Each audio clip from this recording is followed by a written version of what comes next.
पण गाजर बजेट हे महाराष्ट्राला कळलेलं आहे. पण ह्या बजेटमध्ये जे काही जर काही कधी मिळालं तरी हाच प्रश्न पडतो की मुंबईला ह्याच्यातून काय मिळत आहे किंवा मुंबईला काय देत आहेत.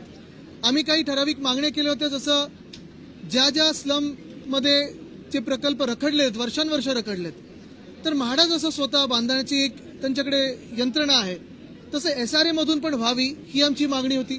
दुसरं म्हणजे मुंबईत आपण पाहिलं असेल अनेक ठिकाणी बहुमजली स्लम्स आहेत जिथे अजून SRA प्रोजेक्ट चालू झालेले नाहीत किंवा रखडलेले आहेत. त्या बहुमजली स्लम्सना देखील नियमित करावी ही आमची मागणी होती. पण एकंदर आपण पाहतोय की साधारणपणे विरोधकांचा आवाज बंद करायचा, पत्रकारांचं ऐकून घ्यायचं नाही, आणि हे सगळं होत असताना मुंबई भाजपच्या मालकांना किंवा मिंदे सरकारच्या मालकांना लुटायला द्यायची, हे सगळं डोळेदेखत होत आहे. मूळ मुद्दा हाच आहे की 3 महिन्यानंतर जे आमचं सरकार येईल ही सगळी लूट तर आम्ही रोखूच, पण ज्यांनी लूट केली आहे त्याला देखील आम्ही सोडणार नाही. त्यांच्यावर चौकशी लावली जाईल आणि जे कोणी भ्रष्ट असतील त्यांना आम्ही जेलमध्ये टाकू. ह्या निर्धाराने हा महाराष्ट्र आता ही निवडणूक पुढे सामोरी जातो. आपण पाहत असाल आज देखील एक मोठा सगळीकडे खुलासा आलेला आहे की ऑक्ट्रॉयची जागा देखील आता अदानी समूहाला देणार, म्हणजे मुलुंडची देणार, मदर डेअरीची देणार, ऑक्ट्रॉयची देणार, अनेक किती काही गोष्टी देणार आहेत. ह्याची यादी आता एकच वाचून दाखवी सरकारने आणि 3 महिन्यानंतर आम्ही त्याची चिरफार करू. गोरेगाव दरम्यान जो टनल आहे त्यासाठी दुसऱ्यांदा निविदा काढण्यात येते, पहिली सुद्धा काढण्यात आली होती. मध्ये आर्थिक फायदा काढण्यासाठीचा हा नवीन tender Goregaon Mulund link road म्हणजे GMLR ह्याची तरतूद आम्ही वर्षानुवर्ष महानगरपालिकेत केली होती. मला वाटतं सुनील प्रभूजी देखील तेव्हा महापौर होते. अनेक वर्ष आपण पाहतो ते FD मध्ये होतं आणि आपल्याला आठवत असेल आत्ता मला जे काही कळते की GMLRचं पुन्हा एकदा भूमिपूजन व्हायला चाललेलं आहे. मूळ मुद्दा हा आहे की दुसऱ्यांदा भूमिपूजन करून करणार तरी काय, कारण 2022च्या मार्च की एप्रिलमध्ये ह्याचं भूमिपूजन मुळात मी केलेलं होतं. मला वाटतं आपल्याच मतदारसंघात हे काम सुरू झालं होतं आणि तो पूर्ण रस्ता त्याचं काम सुरू आहे. टनेल्सची जी गोष्ट आहे ती आमचं महाविकास आघाडीचं सरकार असताना एक टनेलचं टेंडर झालं होतं. माझी जर माहिती चुकीची नसेल आपण पण घ्या, ह्या टनेलचं टेंडर रद्द केलं गेलं खोके सरकार आल्यानंतर, आणि दोन्ही टनेल एका अशा कंपनीला दिले आहेत ज्यांचं इलेक्टोरल बॉन्डमध्ये खूप मोठं नाव गाजलेलं आहे.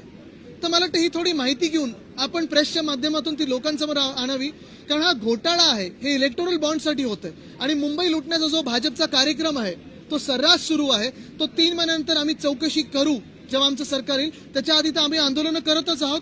जनतेने निकाल दिलेला आहे लोकसभेत की महाराष्ट्रात भाजपची लूट चालणार नाही आणि तसाच निकाल हा 3 महिन्यानंतर देणार आहे. बेस्टला नव्या बसेस मिळेल असे झालेले आहेत, कारण भारत चीन या तणावामुळे मेगा इंजिनिअरिंग करून केवळ 10% बसेस. आता हीच मला वाटतं ती कंपनी आहे इलेक्ट्रॉनिक बॉन्डवाली, हीच कंपनी आहे टनलवाली.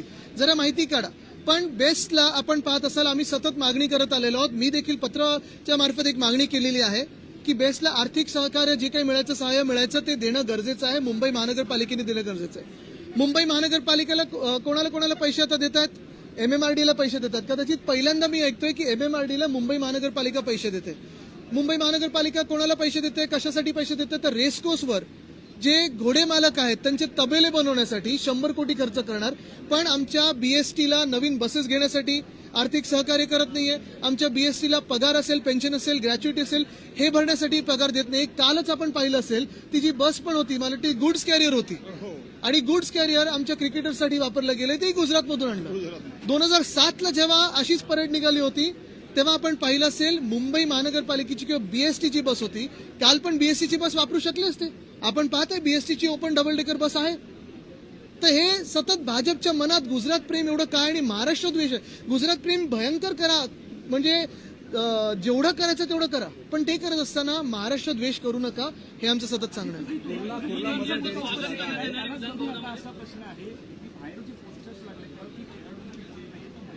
हो, हेच क्रिकेट खेळायला गेलेले.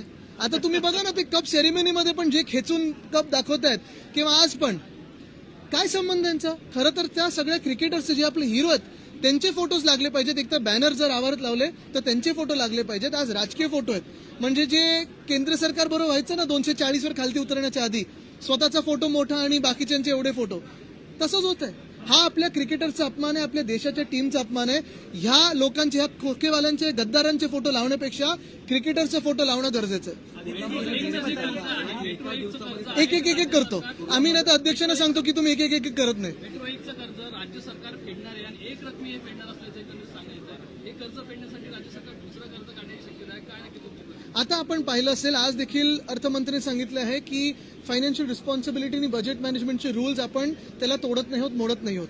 पण जर तुम्ही खरंच जे काही बजेट सादर केलं, अर्थसंकल्प सादर केलेला आहे आधीचं पण आणि आत्ताचं पण एकत्र केला, तर ते ब्रीच करत नाही आहोत का हे तुम्ही खरोखर सांगू शकता का? आणि मेट्रो 1ला आत्ता हे सगळं विकत घेण्याची गरज काय आहे? अनेक वर्ष ही चर्चा सुरू आहे, पण तो आता किती खर्च ओरिजिनली झालेला होता आणि आता आपण किती रकमेला घेत आहोत ह्याची जरा आकडे काढा. कुर्ला डेअरीची जागा आहे ते 10 जून रोजी कशाची?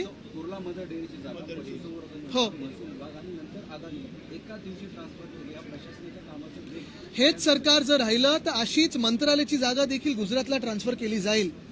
आपण पाहिलं असेल, मुलुंडचा पहिला विरोध होता, हे काल पण मी सांगितलेलं आहे. ते मीर कोटेच्या जे आमदार आहेत, खोटं बोलत असतात कदाचित, त्यांनी लोकसभेच्या निवडणुकीत सांगितलेलं की आम्ही या GR रद्द करू. वरती सरकार त्यांचं, खालती सरकार त्यांचं, महानगरपालिका प्रशासक त्यांचे.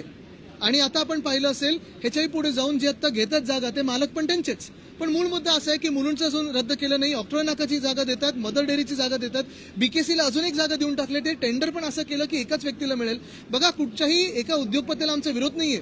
उद्योगपत्यांनी उद्योग करावा, आमच्या राज्यात चांगली सुख शांती समृद्धी आणावी, नोकऱ्या वाढवाव्यात, रोजगार वाढवाव्यात, 100% करावं. पण मुंबई गिळायची नाही आणि त्याला आमचा कडाडून विरोध राहील.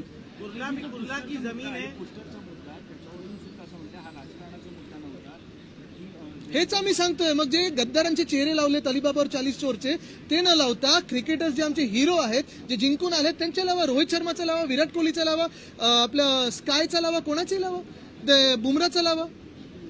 नागपूर जिल्ह्यामध्ये अतिवृष्टीग्रस्त शेतकरी आहेत, त्यांची नुकसान भरपाई बोगस शेतकऱ्यांनी लाटली असा एक अहवाल समोर आलाय. त्याच्यात माझ्याकडे अजून माहिती आलेली आहे. मोठा एक जाडजूड रिपोर्ट माझ्याकडे आलाय, अहवाल आलेला आहे. योग्य तो वेळी हा घोटाळा मी लोकांसमोर आणणार आहोत. आणि जे स्वतःच्या शेतीमध्ये हेलिकॉप्टर घेऊन जातात, असे 5 स्टार शेतकरी जे घटनाबाह्य मुख्यमंत्री आहेत, त्यांना आम्ही प्रश्न विचारणार.